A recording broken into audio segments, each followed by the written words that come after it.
He wasn't speeding. He wasn't breaking the law. He was driving home after a long day at work, tired, hungry, ready to see his family. But blue lights flashed in his rearview mirror, and within minutes, his life was spiraling into a nightmare he never expected. The officer who stopped him didn't see a hard-working man. He only saw the color of his skin. What happened next would shock everyone, because the man they thought was powerless was hiding a truth that could change everything. Marcus Johnson lived a life that, on the surface, seemed ordinary.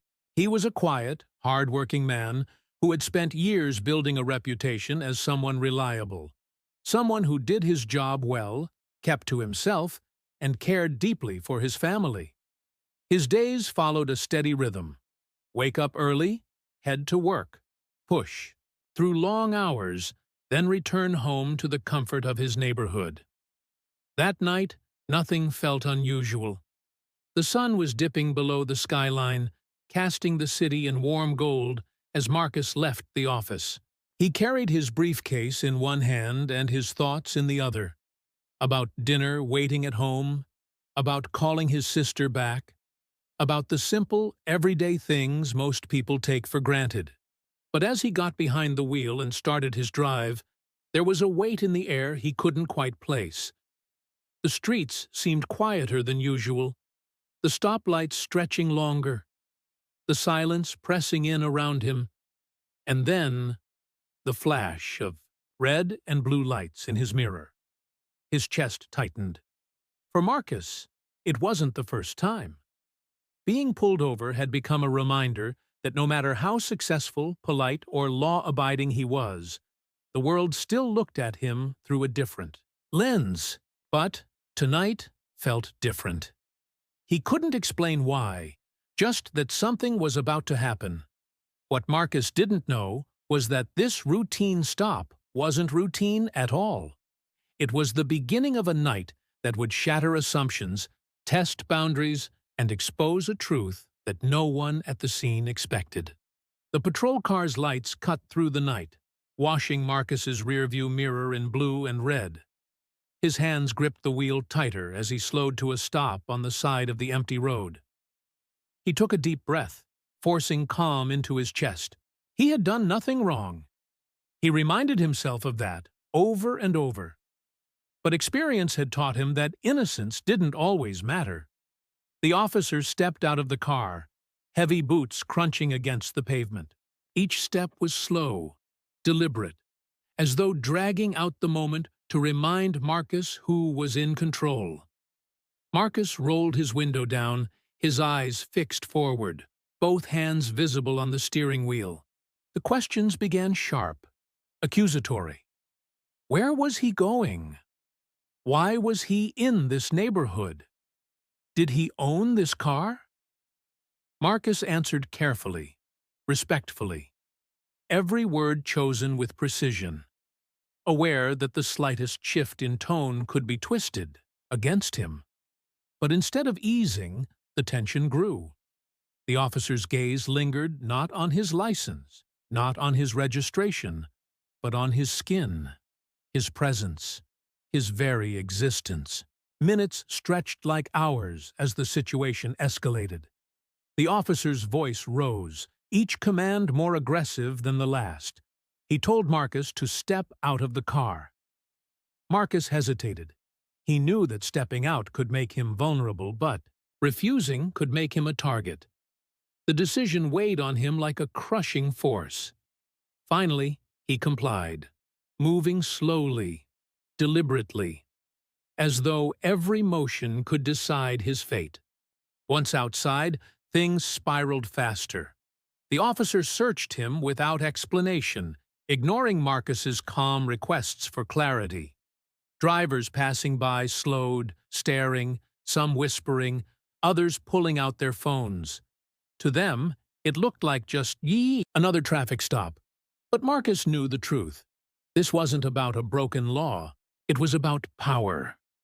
Humiliation burned in his chest as he stood on the roadside, hands on the hood of his own car, the officer digging for something, anything that could justify the stop. Marcus could feel the anger rising inside him, but anger was dangerous.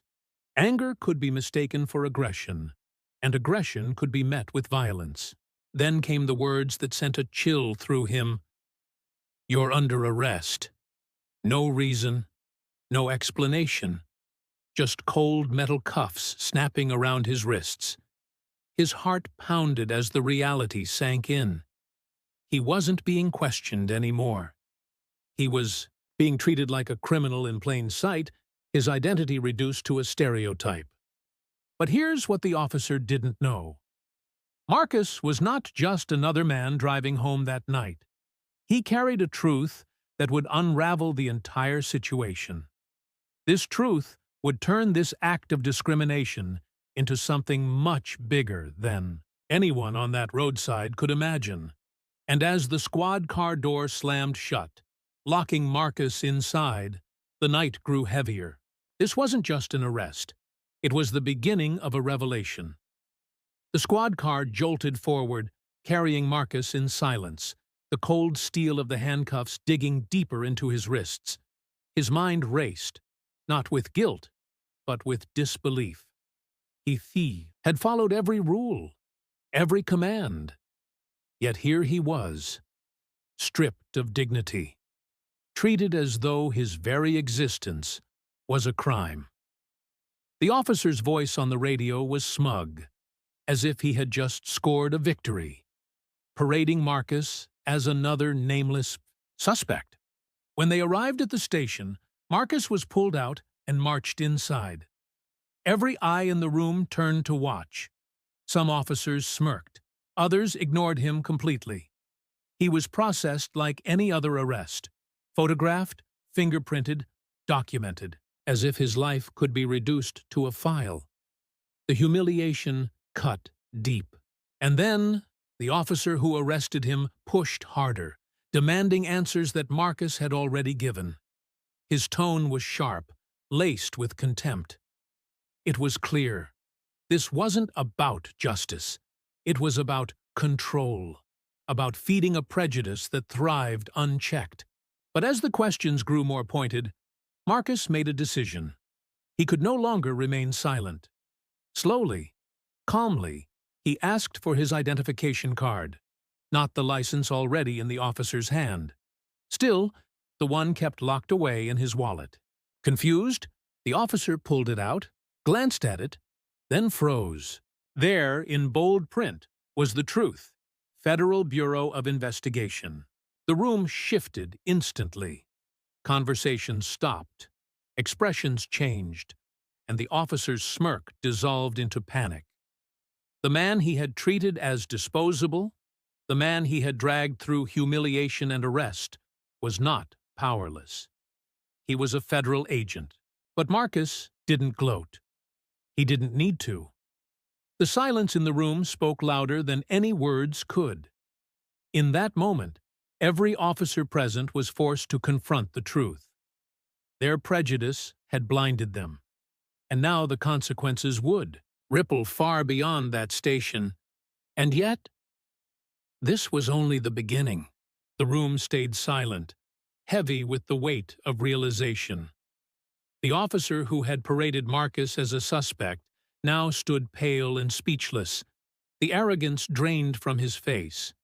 Superiors were called in, apologies were stammered, and suddenly the treatment shifted. He was no longer a suspect. They addressed him as Sir, desperate to undo what had already been done. But for Marcus, the damage couldn't be erased. The handcuffs may have come off, but the memory of them, the sting of humiliation, the reminder of what it felt like to be reduced to nothing because of his skin, would never fade. That night, he walked out of the station with his head held high, but his heart heavy. Because Marcus knew the truth. His badge had saved him, but countless others never got that chance. They were pulled over, questioned, searched, arrested, or worse, without a title, without protection, without anyone to speak for them. And that is the cruel reality. Racism doesn't ask for credentials. It doesn't care about the years of service, the sacrifices made, or the dreams carried.